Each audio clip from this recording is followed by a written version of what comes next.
So something I've been thinking a lot about lately is trust and the value of trust when we think about national infrastructure.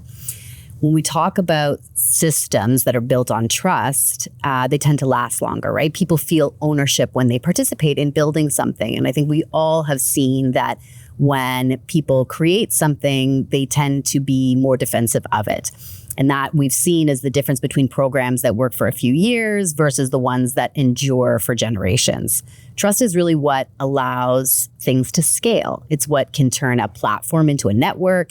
It's what can turn a pilot into a policy. It's what can turn like a good idea into something that is part of a country's identity, something that is beyond kind of a radical idea and something that's really part of who we are as a nation.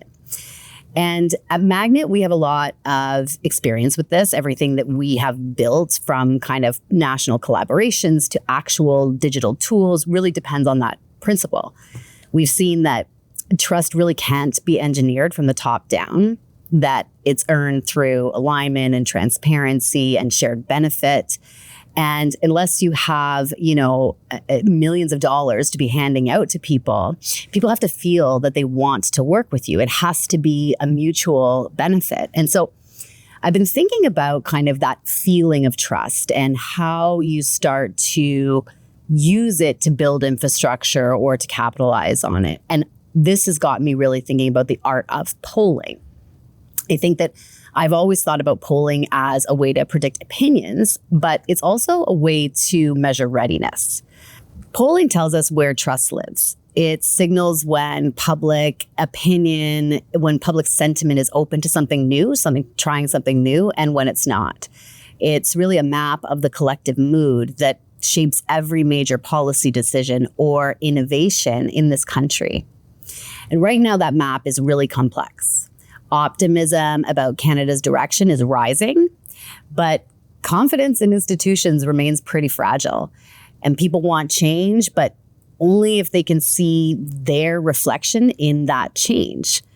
The real test for anyone building the future, whether you're in an institution, a government, a business, or in technology, is how are you able to understand the mood of your constituents and of the country to be able to kind of build the systems?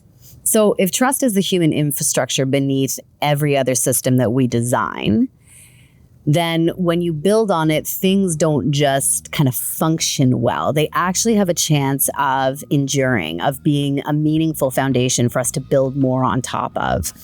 And I'm really exploring what that means right now, how trust can operate as kind of a national infrastructure, how belief and participation can shape what becomes possible.